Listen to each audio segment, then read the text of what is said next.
Hey everyone, welcome back to the podcast. I'm happy to have Carolyn Hyppolite on this week's episode. Carolyn is author of Still Small Voices, the testimony of a born-again atheist. Before we get to the discussion though, I just want to apologize for the crappy sound quality. I've got a decent mic on order, but it's tied up at the border or something, so I wasn't able to get it in time for the interview. And also, Carolyn's side tends to kind of cut in and out. But the discussion really is worth listening to. So without further ado, I'd like to begin the discussion with Carolyn Hyppolite. Okay, my background. I was born in Port-au-Prince, Haiti.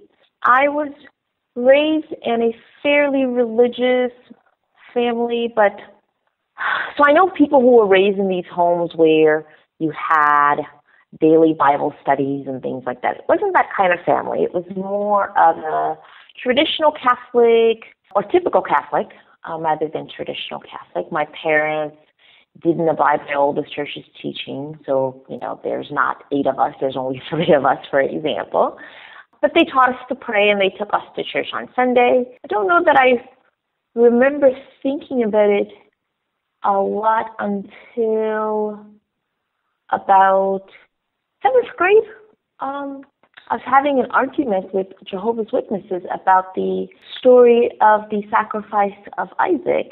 I remember saying that I just don't see how that can be right, even if it's asking for it is God. And the other 7th grader gave me the standard religious response, which is, can't tell God what's right and what's wrong. And for a brief period, about, say, a couple years in middle school, I didn't believe in God. But then I vacillated probably a bit. But there was a little bit in high school that I did believe in God, and then I stopped believing again. My conversion experience didn't really happen until in my mid-20s, when I believed that I'd heard God calling me to repent. And I remember walking to a Catholic chapel, which happened to be in the middle of Mass at the time, which I honestly don't think I knew that.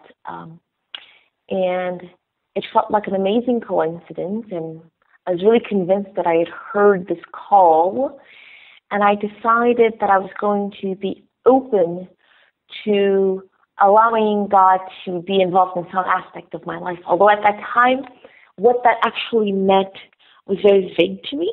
And I don't think I anticipated who I would become as a result of that commitment. And I think if I had, I wouldn't have done it at the time. It was really a very modest commitment to be open to God in some limited fashion, with every intention of not ever becoming a religious zealot. But the zealotry started happening fairly quickly. So the Sunday after my conversion, I remember looking for a church, and I remember checking out Quakerism because I was familiar with their pacifist history, that they had participated in the Underground Railroad, which helped African-American slaves escape the South at a time when the majority of Christians accepted the biblical teaching that slavery was moral and that they had a right to own slaves. And the only moral question with regard to slavery, well, I guess there were 2 moral questions. One, that slaves ought to obey their master, and that Christian masters ought to treat their slaves kindly, but that was about it. And so the Quakers always stood out to me as a young woman, and so I thought that that would be the first thing that I wanted to check out. So I checked out this Quaker church, and I don't know if you know anything about Quakerism. The way they organize the religious service is they sit around in a semicircle. I actually think it was a full circle, but there were rows, behind the first circle, and they're sitting completely silent, and as you feel led by the Spirit, you speak your mind. I like the idea, and to be honest, there was nothing about anything that they were saying that bothered me in any way. It's just that I felt like they were just speaking their kind, liberal hearts. I didn't believe that anyone was saying anything that was from God. And the idea is, as you speak, the Holy Spirit is supposed to move you. And I just thought, no, I think that's just you saying that. And it's not even that I disagree with anything you're saying, but I think that that's just you. And so on that same day, just started walking around looking for another church. And I landed in a couple of places and came to a fairly liberal Congregationalist church. But I remember being struck as I walked in by the name Jesus. And I thought that whatever road my religious path was going to take me, that I felt convicted at that moment that Jesus needed to have a central role in it, and that I wanted to pursue a Christocentric faith. So that's how my religious journey began. That's one Sunday after I'd gone to church a couple of nights before. I find it interesting that the initial Quaker experience that you had, to me that strikes me almost like a Sunday assembly or maybe a Unitarian type situation. And it strikes me that although everything that they were saying, or most of what they were saying, you agreed with, there was something more that you needed, I think, based on what I'm hearing, that you needed to find something more than just a bunch of people that you agree with. You were kind of craving a supernatural or a metaphysical link. Exactly. Like I needed to feel like there was something about what we were discussing that was from God, and I really just didn't think so. If I think about it, why did the word Jesus strike me so much when I walked into that Congregationalist church that day? Well, I'd been raised in a Catholic home.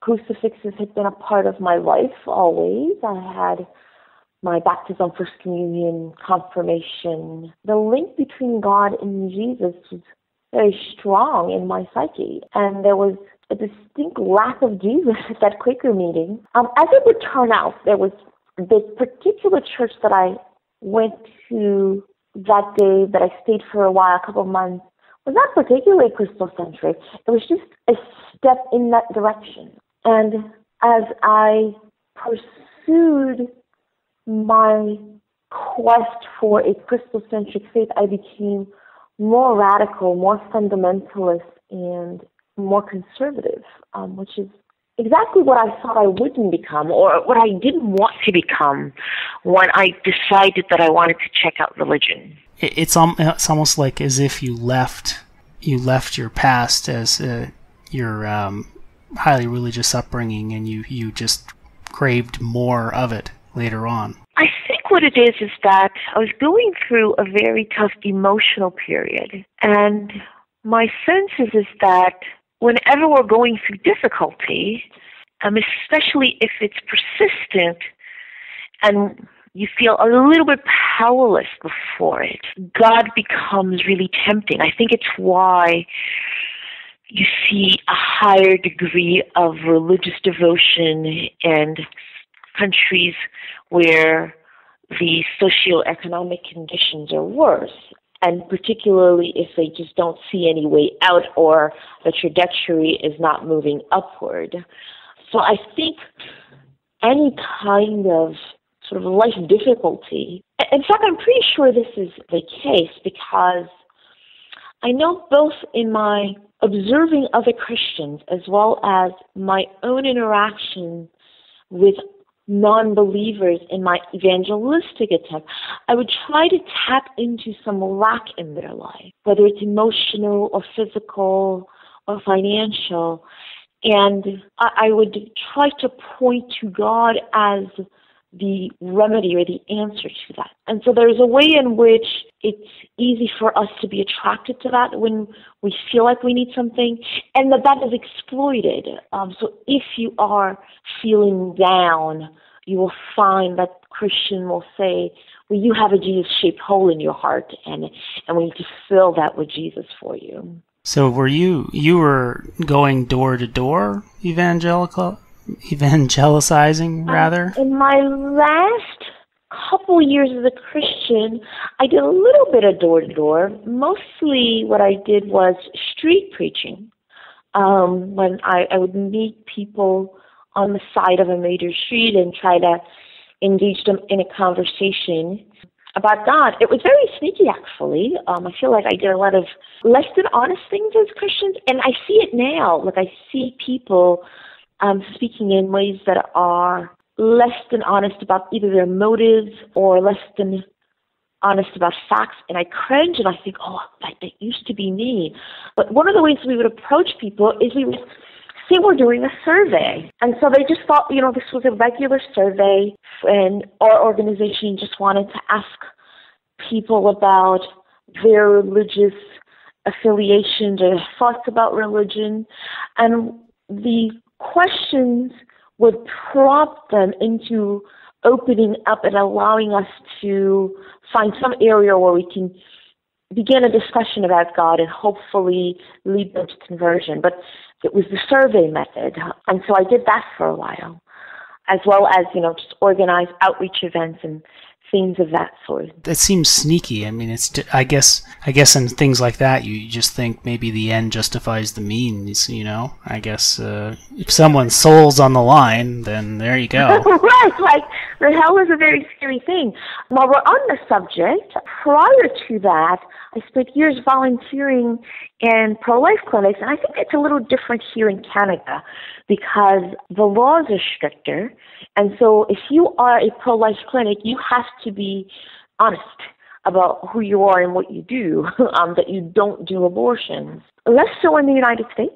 And so I used to volunteer at a pro-life clinic, which I wouldn't say they sort of presented themselves as an abortion clinic because there was nothing in there that says we do abortions, because that would be lying. It was just packaged in a way that you would think that it was called the Women's Center.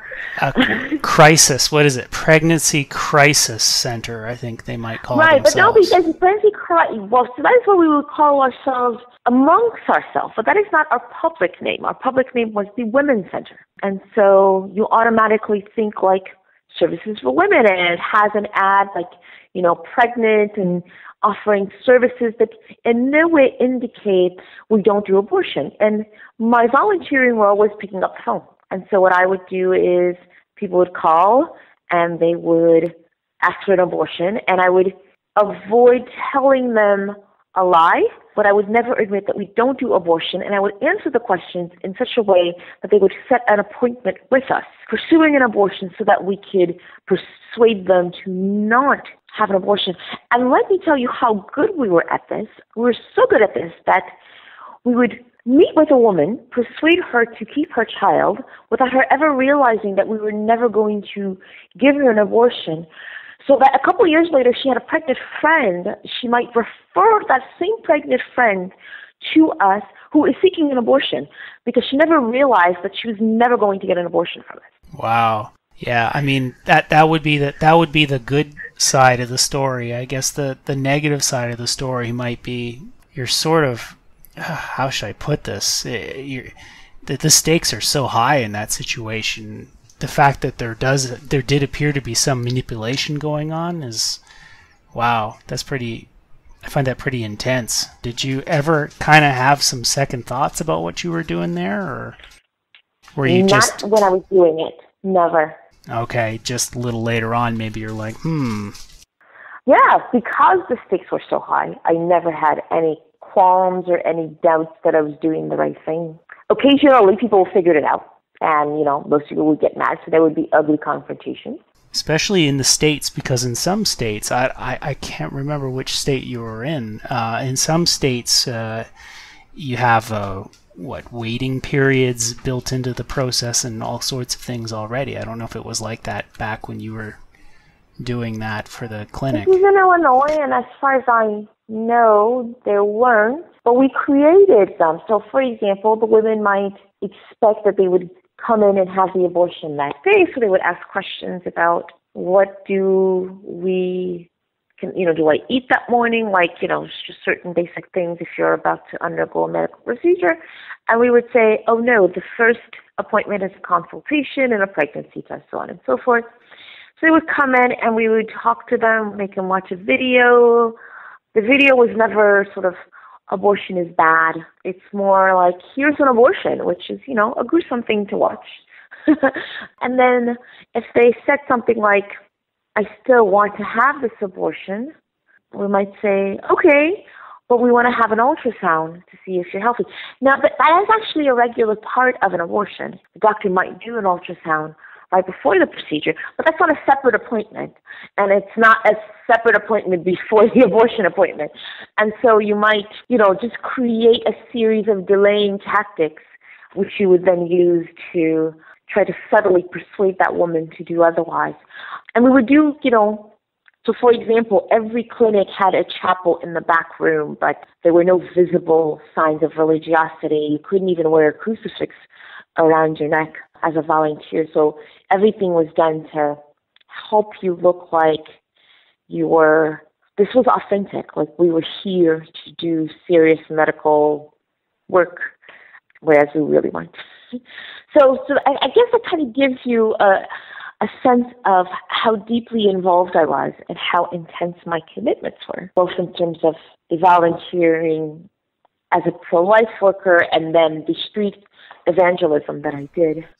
I guess I don't want to give away any more real spoilers, but your book, Still Small Voices, The Testimony of a Born-Again Atheist, that goes into this story, and I guess it also will give readers a point of view of how this faith started fading away.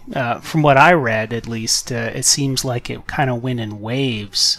You kind of went from being this religious upbringing to more religion, and then left religion, but then it actually came back at one point for a while, until eventually you left religion altogether.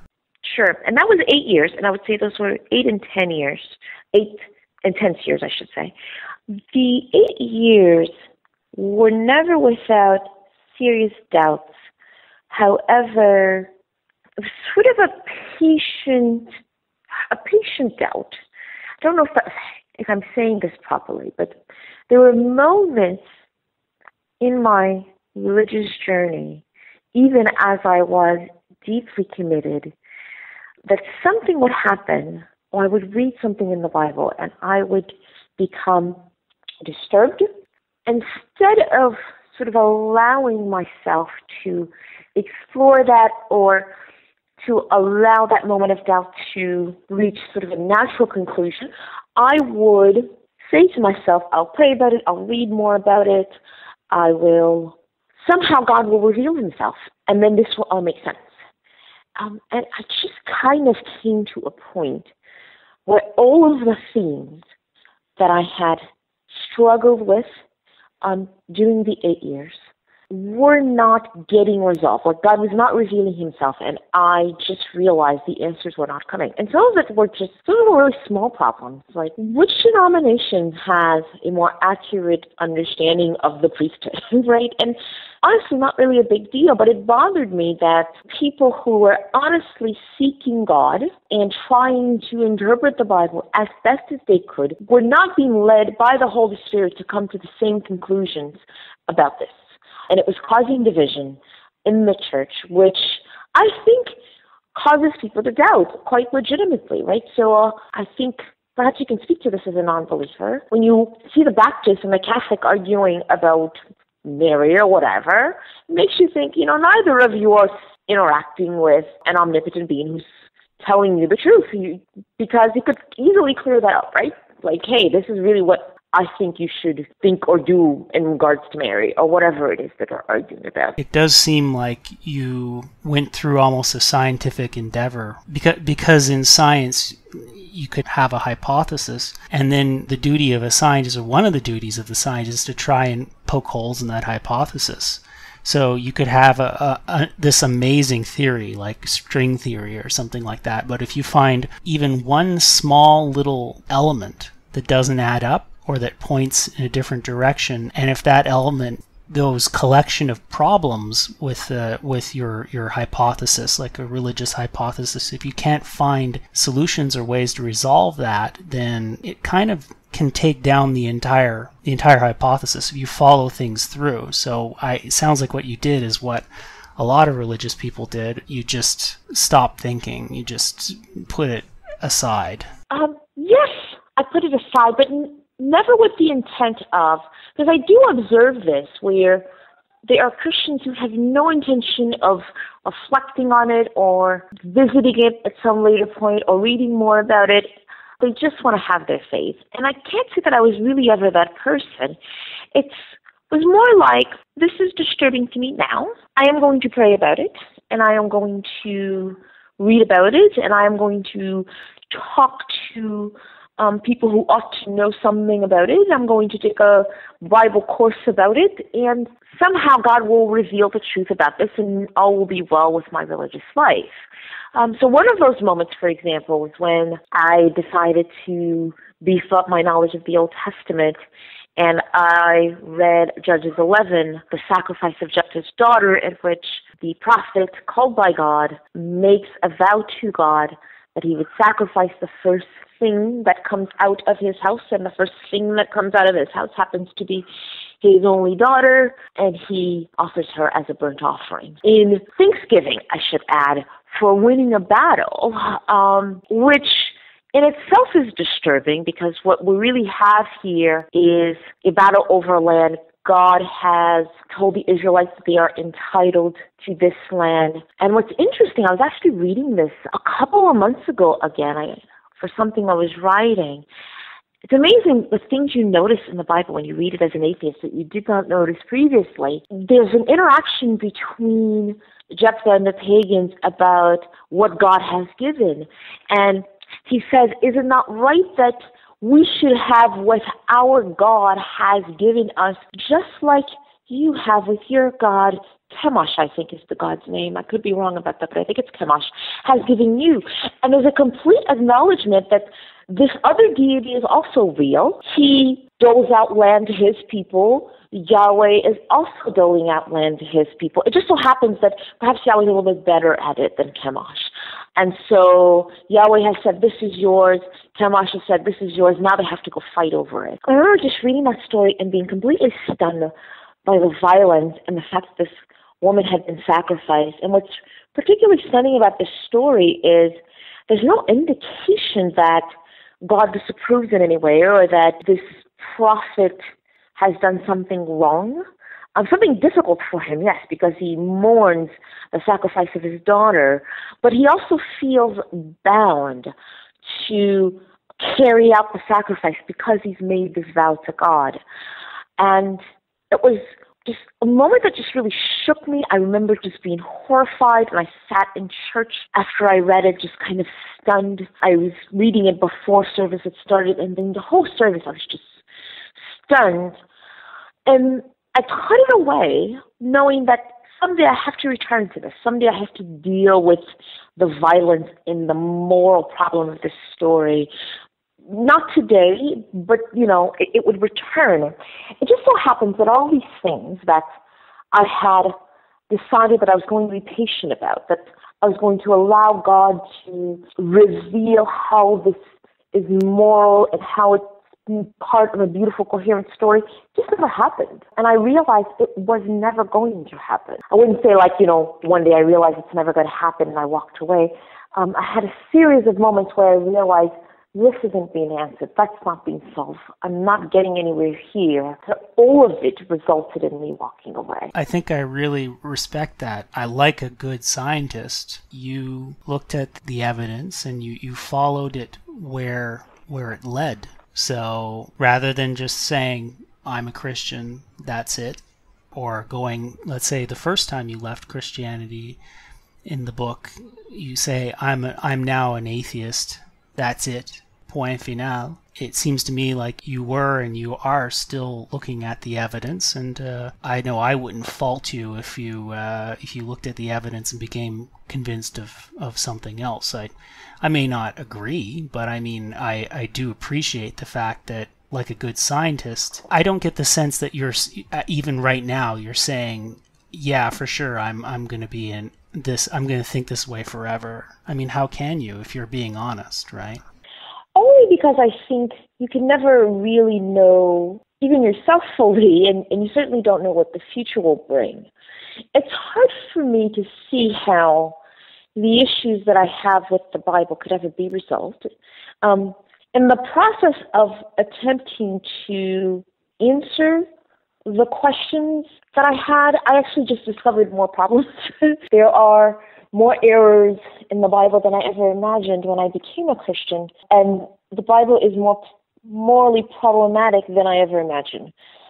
I don't see how that can be answered for me. Here's one I like to bring up often. It's the dating of Jesus' birth. So if you follow Matthew, Jesus was born under Herod, and if you follow Luke, he is born when Quirinius called for a census.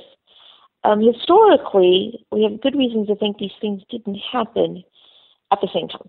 So the birth date of Jesus in the Bible presents a problem of historical inconsistency. These kinds of things, of which there are a few, I should say, or at least a few is actually putting it quite nicely, would have to be resolved somehow. And I just don't see how that's going to happen. Or I would have to become the kind of person who no longer cares about that. And I never was. So in some ways I feel like, yes, clearly I've changed. My views on abortion has changed. My views about human sexuality has changed.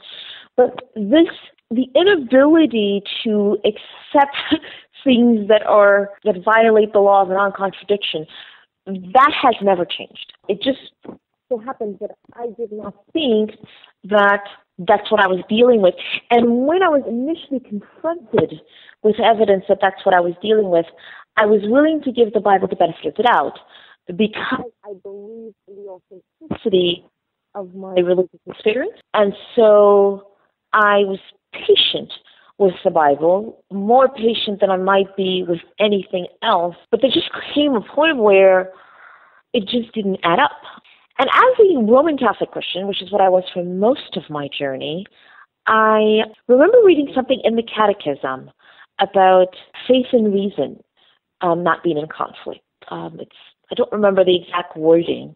I grew up Catholic as well. I had the Baltimore Catechism. We probably had the very same catechism. It wouldn't surprise me. And I remember it's something about basically they're saying that religion, the Catholic faith, is logical, and that you can basically demonstrate it logically. Right, and so there are apparently these two wings upon which you can get to the truth, and one of them is faith and the other one is reason.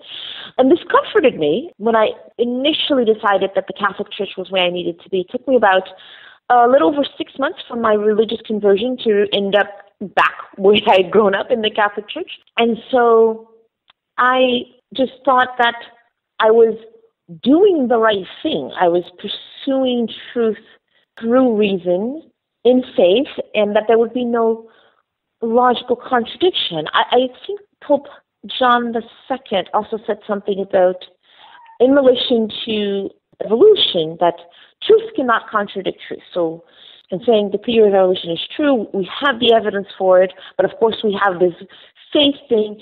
Somehow these are going to be reconcilable because the truth cannot contradict truth. So I never realized that I was doing anything wrong in pursuing knowledge this way. And not only that, in some ways, I used it for the benefit of the church. So I was very knowledgeable. I would give talks at my church. I would lead Bible studies.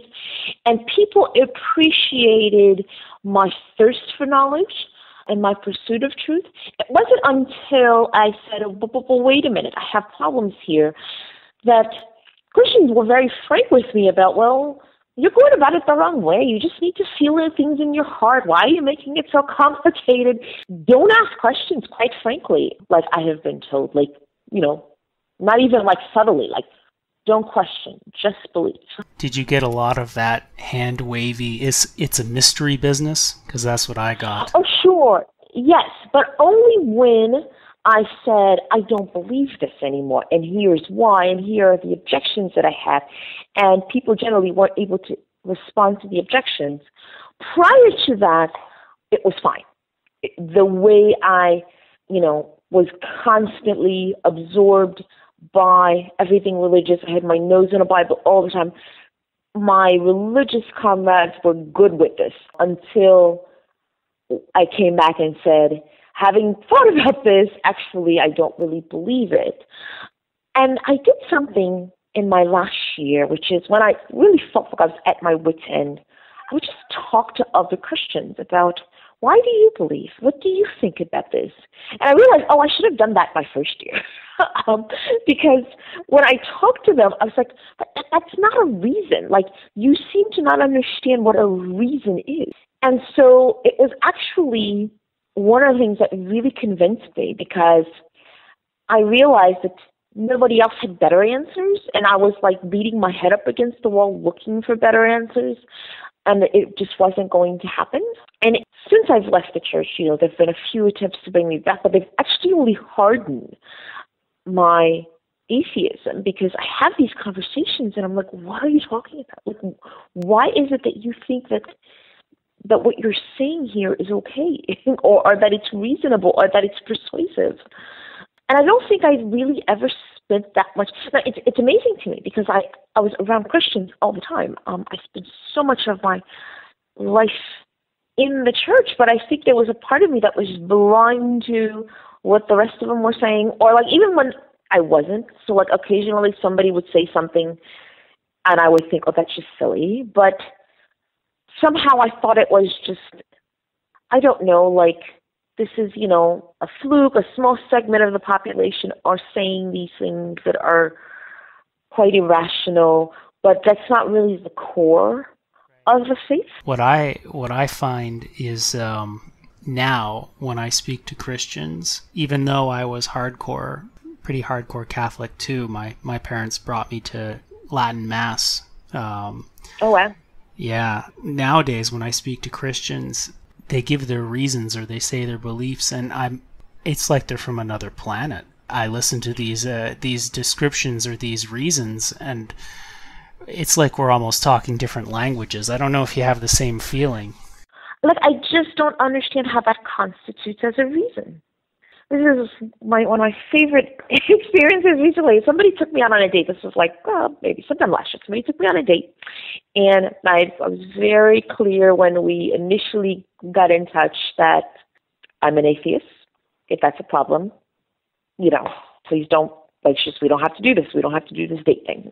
I don't have a rule against dating believers per se, although I find that in practice, it doesn't actually work out very well. And so we go on this date, and he asked me, why, and I explain, and I try to focus on a couple of things that I think are pretty damning. There's biblical violence. There are obvious errors in the Bible.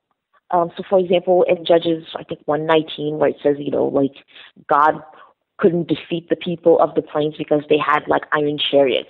Like, how do you wrap your head around that? Like, how does the omnipotent God not have the ability to defeat people because they have iron chariots? And so I might bring up something like that. Like I just don't see how you're going to get out of this. And then the problem of evil. How is it that you might think that God got you this job when right now there are tons of kids dying of malaria and he's not doing anything about that? What is it about you that your petty first world Western concerns are more important than all of these other people who clearly are not receiving God's good favor? And then I talk about the fact that religion seems to be a product of your upbringing and your culture. Most people are born and die in the religion they happen to be born in. It would seem to me that if there was a universal force communicating with all of us, there might be a little bit more randomization than there is now, right? So go through my reasons very quickly. He's not interested. You're your own God, blah, blah, blah. But there were two things that happened in that conversation that really struck me, which is, one, I said something was in the Bible. It was a particularly violent passage. And honestly, I don't even remember which one I said. But at the time I said it, he said, that's not in the Bible, which, one, I'm like, you haven't read your book, which is very common. And two, he had a smartphone on the table, and I said, we can look it up. And he says, I don't need to look it up. Which tells me right then and there, you're not interested, right? So if you're so confident that that's not in the Bible, let's go to your Bible app and let's just see if what I'm saying is not true. I had no interest. Later on in the conversation, I bring up something, it was a secular fact. Again, I don't remember what the fact was, but what really struck me was he said, that's not true. And I said, we can look that up. Let's just Google it. And he said, I'm not interested. So 2 times we have an opportunity to confirm facts, one of which is in your own holy book, and you're not interested at all. And then he says, do you want to know why I believe? And I'm like, well, might as well. I'm stuck on this date. He picked me up, so I couldn't, walk away. And then he proceeds to tell me about how he was having dreams. He was having nightmares, and these nightmares were affecting him negatively. He wasn't doing well in school. He was having anxiety attacks. And then somebody said to him, to start praying. And he starts praying, and apparently this calms him down, and suddenly life turns around. He's doing well in school. He's not having nightmares anymore. And in his mind, this is evidence that he was under demonic oppression, so that every time he was about to do something big, he started having nightmares.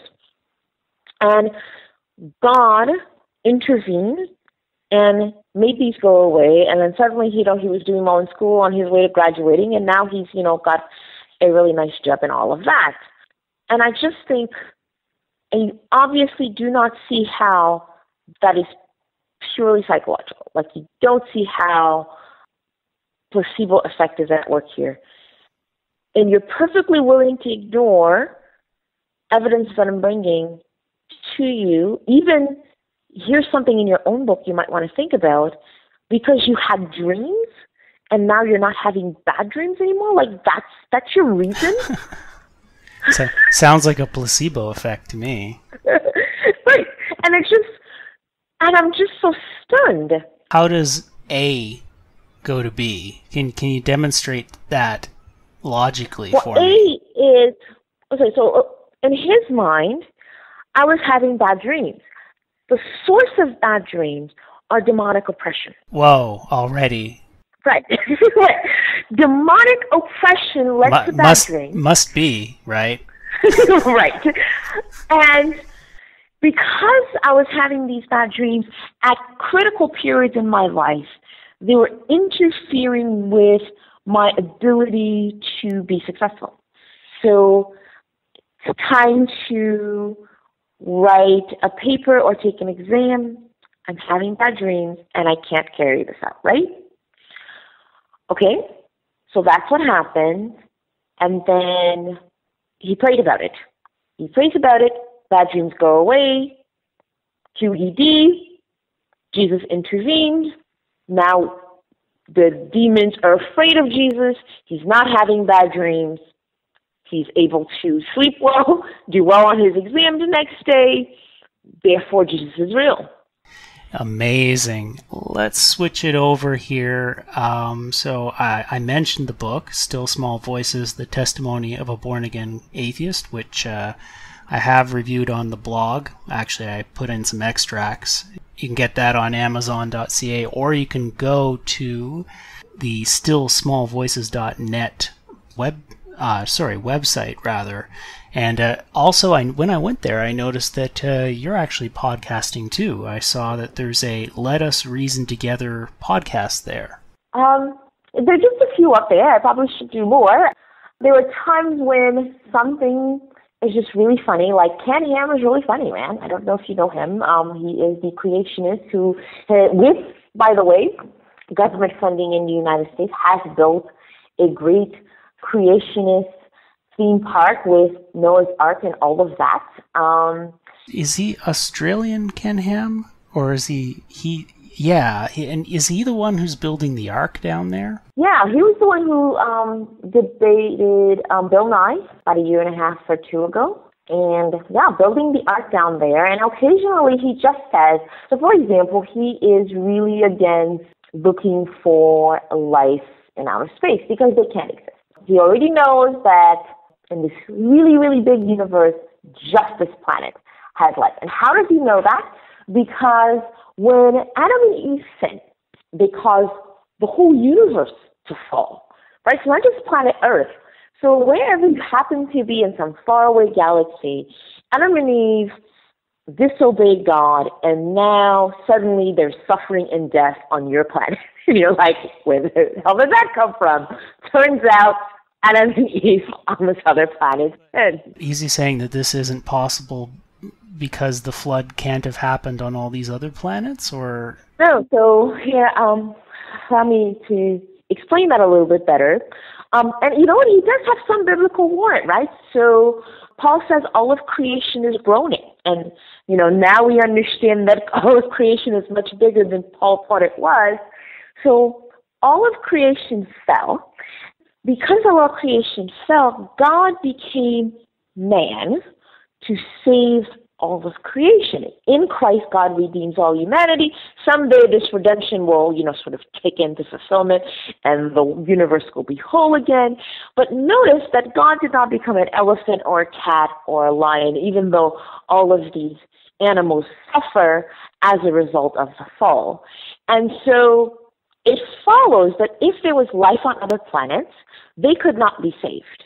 They could not be saved because God did not become a Martian. God became man. And in order for you to go to heaven, Jesus needed, so there is a part in the Catholic Mass that actually explains this very well, which is, Jesus, he took on our humanity so that we can take on his divinity. And so Jesus, presumably, he knows that Jesus also did not become a Martian or did not become a species of some other planet. He only became man, and therefore only humans are redeemed. That's why dogs do not go to heaven. Only humans go to heaven. And so these people would either be doomed to death or to hell, or these beings, I shouldn't call them people. If they exist, they don't exist. And this is why they don't exist. Here's the thing. The problem is that it's difficult to know where to draw the line. Because, what he believes in my opinion, is sort of ridiculous and unfounded. So how can he just turn around and say, okay, this stuff, for which there's no good evidence and which sounds ridiculous, this stuff's legit. But this other stuff here, no way. If he's the Son of God, or if he's God, then can't he go ahead and get crucified everywhere in the galaxy all at once? I guess he could. It's just that God did not reveal that to us, and Jesus is the fullness of God's revelation. So Ken Ham is of the school of thought that there's very limited amount of stuff you can know, right? So he does not believe in evolution because you weren't there. Nobody was there. You can't document these things based on looking at the evidence that is left. You simply were not there. How does he know these things? Well, God has revealed to him. And God has not revealed this to us. God has revealed to us that Christ became man. It seems to me that he is, yes, perhaps taking this a bit too far. But that's the kind of thing that I have been podcasting about, because it's just too funny not to talk about. I'm going to have to give it a listen for sure. That's on the website. So changing gears again, as we spoke about earlier on in the podcast, you're going to be going to the non-conference, and you're actually going to be doing a talk down there. I think you're on the guest list, right? I'm going. I'm really excited because Lawrence Krauss is going to be the guest speaker, but I have not prepared my talk, and it's in a couple of weeks, so I need to prepare my talk. Thanks so much, Carolyn, for being on the podcast. Oh, sure. My pleasure. Thanks for having me.